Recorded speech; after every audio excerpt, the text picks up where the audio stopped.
ರೇಣುಕಾಸ್ವಾಮಿ ಕೊಲೆ ಪ್ರಕರಣಕ್ಕೆ ಸಂಬಂಧಪಟ್ಟಂತೆ 40 ಲಕ್ಷ ರೂಪಾಯಿ ಹಣವನ್ನ ಡಿ ಗ್ಯಾಂಗ್ನಿಂದ ಸೀಸ್ ಮಾಡಲಾಗಿತ್ತು. ಸೊ ಆ 40 ಲಕ್ಷ ಸೀಸ್ ಹಣದ ಕತೆ ಏನಾಯ್ತು? 40 ಲಕ್ಷ ಹಣ ವಾಪಸ್ ಕೊಡಿಸುವಂತೆ ದರ್ಶನ್ ಇದೀಗ ಮನವಿಯನ್ನ ಮಾಡಿದ್ದಾರೆ.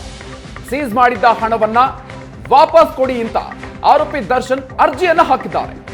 57ನೇ ಸೆಷನ್ಸ್ ಕೋರ್ಟ್ಗೆ ದರ್ಶನ್ ಪ್ರದೋಷ್ ಅರ್ಜಿಯನ್ನ ಹಾಕಿರೋದು. ಒಟ್ಟು 40 ಲಕ್ಷ ರೂಪಾಯಿ ಸೀಸ್ ಮಾಡಿದ್ರು ಪೊಲೀಸರು. ಈ ಪ್ರಕರಣಕ್ಕೆ ಸಂಬಂಧಪಟ್ಟಂತೆ ದರ್ಶನ್, ಪ್ರದೋಷ್, ವಿಜಯಲಕ್ಷ್ಮಿ ಬಳಿ ಇದ್ದಂತ ಹಣವನ್ನ ವಶಕ್ಕೆ ಪಡ್ಕೊಳ್ಳಲಾಗಿತ್ತು. ರೇಣುಕಾಸ್ವಾಮಿ ಕೊಲೆಯ ಸಾಕ್ಷ್ಯ ನಾಶಕ್ಕೆ ಇದನ್ನು ಬಳಸಿಕೊಳ್ಳಲಾಗಿತ್ತು ಅನ್ನುವಂತ ಹಿನ್ನೆಲೆಯಲ್ಲಿ ಆರೋಪವನ್ನು ಮಾಡಲಾಗಿತ್ತು. ಸೊ ನನ್ನಿಂದ ಜಪ್ತಿ ಮಾಡಿದಂತ 40 ಲಕ್ಷಕ್ಕೂ ಕೊಲೆಗೂ ಸಂಬಂಧ ಇಲ್ಲ. ನನ್ನ ಸ್ವಂತ ದುಡಿಮೆಯ ಹಣವನ್ನ ಮನೆಯಲ್ಲಿಟ್ಟಿದ್ದೆ. ನಿತ್ಯದ ಖರ್ಚು, ಆರೋಗ್ಯ ಹಾಗೂ ಇತರ ತುರ್ತಿಗೆ ಹಣ ಈಗ ಬೇಕಾಗಿದೆ. ಸಾಕ್ಷಿ ನಾಶಕ್ಕೆ ಹಣ ಬಳಕೆ ಆರೋಪ ಸತ್ಯಕ್ಕೆ ದೂರ. ಸ್ನೇಹಿತ ಮೋಹನ್ ನನ್ನಿಂದ ಸಾಲವನ್ನ ಪಡೆದಿದ್ದ, ಅದನ್ನು ಹಿಂದಿರುಗಿಸಿದ್ರು.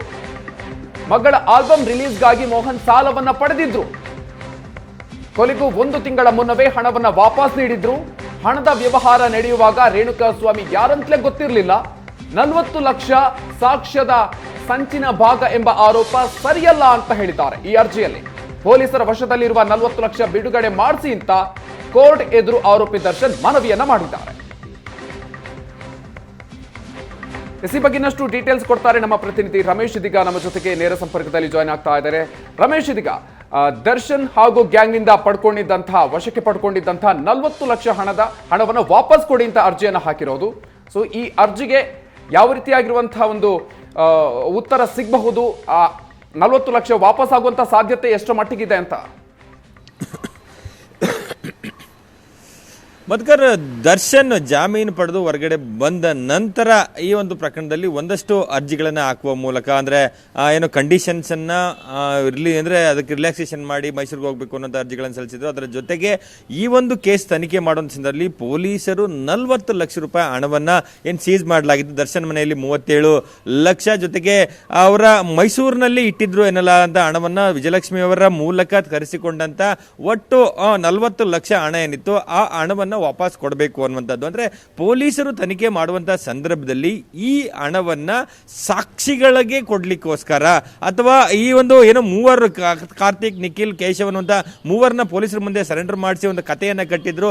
ಅವರಿಗೆ ಹಣವನ್ನ ಕೊಡ್ಲಿಕ್ಕೆ, ಆಮೇಲೆ ಪೊಲೀಸರಿಗೆ ಕೊಡ್ಲಿಕ್ಕೆ, ಮತ್ತೆ ಕೋರ್ಟ್ನಲ್ಲಿ ಅವರಿಗೆ ಜಾಮೀನನ್ನ ಪಡ್ಕೊಳ್ಳಿಕ್ಕೆ, ಅಂದ್ರೆ ಈ ಕೇಸಿನಲ್ಲಿ ಸಾಕ್ಷಿಯನ್ನ ನಾಶ ಮಾಡ್ಲಿಕ್ಕೋಸ್ಕರ ಈ ಹಣವನ್ನ ಸಂಗ್ರಹಣೆ ಮಾಡಿದ್ರು ಅನ್ನುವಂಥ ಒಂದು ವಿಚಾರವನ್ನು ಇಟ್ಕೊಂಡು ಪೊಲೀಸರು ಹಣವನ್ನ ಸೀಸ್ ಮಾಡಿದ್ರು. ಆ ಹಣವನ್ನ ಸೀಸ್ ಮಾಡಿ ಒಂದು PF ಅಂತ ಮಾಡ್ತಾರೆ. ಅಂದ್ರೆ ಇನ್ವೆಸ್ಟಿಗೇಷನ್ ಸಂದರ್ಭದಲ್ಲಿ ಪ್ರಾಪರ್ಟಿ ಏನು ಅದನ್ನ PF ಮಾಡಿದ್ರು, ಆ ಒಂದು ಪ್ರಾಪರ್ಟಿ ಹಣವನ್ನ ವಾಪಸ್ ನಮಗೆ ಕೊಡಬೇಕು ಅಂತೇಳಿ ಅರ್ಜಿಯನ್ನ ಸಲ್ಲಿಸಿರುವಂತದ್ದು. ಆ ಅರ್ಜಿಯಲ್ಲಿ ಸ್ಪಷ್ಟವಾಗಿ ಹೇಳಲಾಗ್ತಾ ಇದೆ, ಈ ಹಣ ಯಾವುದೇ ರೀತಿ ಸಾಕ್ಷ್ಯನಾಶದ ಉದ್ದೇಶಕ್ಕಾಗಿ ತಂದು ಇಟ್ಟಿದ್ದಲ್ಲ, ಇದು ನಾನು ಸ್ವಂತ ದುಡಿದಂತ ಹಣ.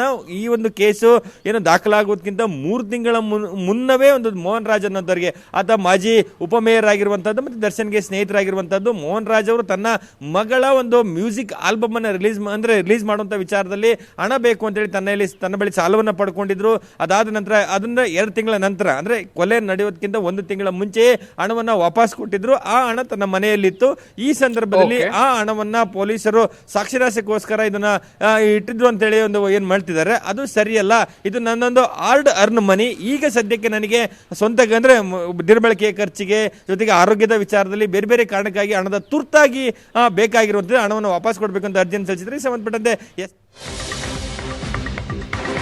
ಇನ್ನು ಮತ್ತೊಂದು ಕಡೆಯಲ್ಲಿ ದರ್ಶನ್ಗೆ ಸೇರಿದ ಈ 40 ಲಕ್ಷ ರೂಪಾಯಿ ಮೇಲೆ IT ಕೂಡ ಕಣ್ಣು ಹಾಕಿದೆ. ದರ್ಶನ್ಗೆ ಸೇರಿದ 40 ಲಕ್ಷ ರೂಪಾಯಿ ವಶಕ್ಕೆ ಕೋರಿ IT ಈಗ ಅರ್ಜಿಯನ್ನ ಸಲ್ಲಿಸಿರೋದು. ದರ್ಶನ್ ಮನೆಯಲ್ಲಿ ಜಪ್ತಿ ಮಾಡಿದಂತ 40 ಲಕ್ಷದ ಹಣಕ್ಕೆ ಸಂಬಂಧಪಟ್ಟಂತೆ ತನಿಖೆ ಅಗತ್ಯ ಇದೆ.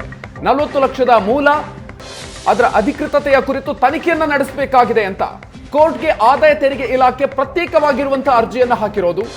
IT ಅರ್ಜಿಗೆ ಆಕ್ಷೇಪಣೆ ಸಲ್ಲಿಸೋದಕ್ಕೆ ದರ್ಶನ್ ವಕೀಲರು ಸಿದ್ಧತೆಯನ್ನ ಮಾಡಿಕೊಳ್ತಾ ಇದ್ದಾರೆ. ಈಗ ನಮ್ಮ ಪ್ರತಿನಿಧಿ ರಮೇಶ್ ಇದೀಗ ನಮ್ಮ ಜೊತೆ ಮತ್ತೊಮ್ಮೆ ಜಾಯ್ನ್ ಆಗ್ತಾ ಇದ್ದಾರೆ. ರಮೇಶ್, ಇದೀಗ ಈ ಪ್ರಕರಣಕ್ಕೆ ಸಂಬಂಧಪಟ್ಟಂತೆ ಇದೀಗ IT ಕೂಡ ಎಂಟ್ರಿ ಕೊಟ್ಟಿರೋದು, ಅದನ್ನು ನಮ್ಮ ವಶಕ್ಕೆ ಕೊಡಿ ಅಂತ IT ಅರ್ಜಿಯನ್ನ ಸಲ್ಲಿಸಿದೆ. ಏನೇನು ಡೀಟೇಲ್ಸ್ ಇದೆ? ಮಧುಕರ್, ಅಂದರೆ 40 ಲಕ್ಷ ರೂಪಾಯಿ ಕ್ಯಾಶ್ ರೂಪದಲ್ಲಿ ಇಟ್ಕೊಂಡಿದ್ರು. ಅಷ್ಟು ದೊಡ್ಡ ಮೊತ್ತದ ಹಣವನ್ನು ಕ್ಯಾಶ್ ರೂಪದಲ್ಲಿ ಟ್ರಾನ್ಸಾಕ್ಷನ್ ಮಾಡಲಿಕ್ಕೆ ಅವಕಾಶಗಳಿಲ್ಲ. ಹಾಗಾಗಿ ಆ ಹಣದ ಮೂಲ ಏನು, ಯಾರಿಂದ ಯಾವಾಗ ಪಡೆಯಲಾಗಿತ್ತು, ಏಕೆ ಇಟ್ಕೊಳ್ಳಲಾಗಿತ್ತು, ಈ ಹಣ ಎಲ್ಲಾದರೂ ಅಂದರೆ ಇನ್ಕಮ್ ಟ್ಯಾಕ್ಸ್ನ ವ್ಯಾಪ್ತಿಯೊಳಗೆ ತೋರಿಸಲಾಗಿತ್ತಾ ಇಲ್ವಾ, ಈ ವಿಚಾರದಲ್ಲಿ ಐ ಟಿ ಅಧಿಕಾರಿಗಳು ಒಂದು ತನಿಖೆಯನ್ನು ಮಾಡಬೇಕಾಗಿರುವಂಥದ್ದು. ಅಂದರೆ ಯಾವಾಗ ಪೊಲೀಸರು ಹಣವನ್ನು ಸೀಸ್ ಮಾಡಿದ್ರು, ಸೀಸ್ ಮಾಡಿದ ತಕ್ಷಣ ಐ ಟಿ ಅಧಿಕಾರಿಗಳಿಗೂ ಕೂಡ ಒಂದು ಮಾಹಿತಿಯನ್ನು ಕೊಡಲಾಗಿತ್ತು. ಹಾಗಾಗಿ ಐ ಟಿ ಅಧಿಕಾರಿಗಳು ಕೂಡ ಈ ಸಂಬಂಧಪಟ್ಟಂತೆ ಒಂದಷ್ಟು ಮಾಹಿತಿಯನ್ನು ಕಲೆ ಹಾಕುವಂಥ ಕೆಲಸಗಳನ್ನು ಮಾಡಿದ್ರು. ಆದರೆ ಆ ಹಣವನ್ನು ತಾವು ತಮ್ಮ ವಶಕ್ಕೆ ಪಡ್ಕೊಂಡು ಇದರ ಬಗ್ಗೆ ಒಂದಷ್ಟು ತನಿಖೆಯನ್ನು ಮಾಡಬೇಕಾಗಿದೆ, ಅದರ ಅಧಿಕೃತತೆಯನ್ನು ಚೆಕ್ ಮಾಡಬೇಕಂತ ಅಗತ್ಯತೆ ಇರುವಂಥದ್ದು. ಹಾಗಾಗಿ ಈ ಹಣವನ್ನು ಯಾವುದೇ ಕಾರಣಕ್ಕೂ ಆರೋಪಿಗೆ ವಾಪಸ್ ಕೊಡಬಾರದು, ಹಣವನ್ನು ತಮಗೆ ಕೊಡಬೇಕು ಅಂತೇಳಿ ಒಂದು ಅರ್ಜಿಯನ್ನು ಸಲ್ಲಿಸಿರುವಂಥದ್ದು. ಸೊ ಈ ಸಂದರ್ಭದಲ್ಲಿ ಒಂದು ಕಡೆ ದರ್ಶನ್ ಹಣ ವಾಪಸ್ ಕೊಡಬೇಕು ಅಂತ ಅರ್ಜಿಯನ್ನು ಸಲ್ಲಿಸಿದ್ದಾರೆ, ಕೊಡಬಾರದು ತಮಗೆ ಕೊಡಿ ಅಂತೇಳಿ ಐ ಟಿ ಅಧಿಕಾರಿಗಳು ಅರ್ಜಿಯನ್ನು ಸಲ್ಲಿಸಿರುವಂಥದ್ದು. ಈ ಎರಡೂ ಅರ್ಜಿಗಳಿಗೆ ಸಂಬಂಧಪಟ್ಟಂತೆ ದರ್ಶನ್ ಸಲ್ಲಿಸಿರುವಂತಹ ಅರ್ಜಿಗೆ ಎಸ್ ಪಿ ಗೆ ನೋಟಿಸ್ ಅನ್ನು ಜಾರಿ ಮಾಡಿದ್ರೆ, ಐ ಟಿ ಅವರು ಸಲ್ಲಿಸಿರುವಂತಹ ಅರ್ಜಿಗೆ ದರ್ಶನ್ ಪರ ವಕೀಲರಿಗೆ ಒಂದು ನೋಟಿಸ್ ಅನ್ನು ಜಾರಿ ಮಾಡಿ ಇದಕ್ಕೆ ಆಕ್ಷೇಪಣೆಯನ್ನು ಸಲ್ಲಿಸಿ ಅಂತೇಳಿ ಸೂಚನೆ ಕೊಟ್ಟಿರುವಂತದ್ದು. ಈ ಎರಡು ಅರ್ಜಿಗಳಿಗೆ ಸಂಬಂಧಪಟ್ಟಂತೆ ಜನವರಿ 15ನೇ ತಾರೀಕು ವಿಚಾರಣೆ ಬರುವಂತಹ ಸಾಧ್ಯತೆಗಳಿರುವಂತದ್ದು. ಅಂದ್ರೆ ಈ ಸಂದರ್ಭದಲ್ಲಿ ದರ್ಶನ್ ಈ ಹಣವನ್ನು ನನಗೆ ವಾಪಸ್ ಕೊಡಬೇಕು ಅನ್ನೋ ನಿಟ್ಟಿನಲ್ಲಿ ಏನು ವಾದವನ್ನ ತಮ್ಮ ವಕೀಲರ ಮೂಲಕ ಮಾಡಿಸ್ತಾರೆ. ಅದರಲ್ಲಿ ಅವರ ಪ್ರಮುಖ ವಾದ ಇರುವಂತದ್ದು ಕೊಲೆಯ ಸಾಕ್ಷ್ಯವನ್ನ ನಾಶ ಮಾಡಲಿಕ್ಕೋಸ್ಕರ ಮಾಡ್ಕೊಂಡಿದ್ದು, ಅಂದ್ರೆ ಸಂಗ್ರಹಿಸಿಕೊಂಡಿದ್ದು ಅನ್ನುವಂಥದ್ದೇನೆ. ಅದು ಸತ್ಯಕ್ಕೆ ದೂರವಾದದ್ದು. ಯಾಕೆಂದ್ರೆ ಈ ಕೊಲೆ ನಡೆದಿತ್ತು ಅನ್ನುವಂಥದ್ದು ಮತ್ತೆ ರೇಣುಕಾಸ್ವಾಮಿಯ ಮಾಹಿತಿಗಳೇ ಇಲ್ಲದೆ ಇರುವಂತ ಹಲವು ದಿನಗಳಿಂದ, ಒಂದು ತಿಂಗಳ ಹಿಂದೆ ತನಗೆ ಬರಬೇಕಾದ ಸಾಲದ ಹಣವನ್ನು ವಾಪಸ್ ಪಡ್ಕೊಂಡಿದ್ದೆ. ಹಾಗಾಗಿ ಈ ಒಂದು ಹಣಕ್ಕೂ ಕೊಲೆಯ ಕೇಸ್ಗೂ ಸಂಬಂಧವನ್ನು ಕಲ್ಪಿಸುವಂಥದ್ದು ಸೂಕ್ತ ಅಲ್ಲ. ಹಾಗಾಗಿ ನನಗೆ ಈಗ ತುರ್ತು ಅಗತ್ಯತೆ ಇದೆ, ಹಾಗಾಗಿ ವಾಪಸ್ ಕೊಡಿ ಅಂತೇಳಿ ಕೇಳ್ತಾ ಇರುವಂಥದ್ದು. ಈ ಮಧ್ಯೆ ಐ ಟಿ ಕೂಡ ಒಂದು ತನಿಖೆಯನ್ನು ಮಾಡ್ಲಿಕ್ಕೆ ಮುಂದಾಗಿರುವಂಥದ್ದೇನಿದೆ. ಆ ಐ ಟಿ ಕೂಡ ಏಕೆಂದ್ರೆ ಅಷ್ಟು 40 ಲಕ್ಷದವರೆಗಿನ ಹಣವನ್ನು ಕ್ಯಾಶ್ ಇಟ್ಕೊಳ್ಳಿಕ್ಕೆ ಸಾಧ್ಯ ಇಲ್ಲ. ಹಾಗಾಗಿ ಅದರ ಮೂಲವನ್ನು ಹುಡುಕ್ಲಿಕ್ಕೆ ಹೊರಟಿರುವಂಥದ್ದು. ಹಾಗಾಗಿ ದರ್ಶನ್ಗೆ ಹಣ ವಾಪಸ್ ಸಿಗುತ್ತಾ ಇಲ್ವಾ ಅನ್ನುವಂಥದ್ದು ಜನವರಿ 15ನೇ ತಾರೀಕು ವಿಚಾರಣೆ ನಡೆದ ನಂತರವಷ್ಟೇ ಗೊತ್ತಾಗಬೇಕಾಗಿರುವಂಥದ್ದು. Madhukar, thank you Ramesh ಡೀಟೇಲ್ಸ್ಗೆ.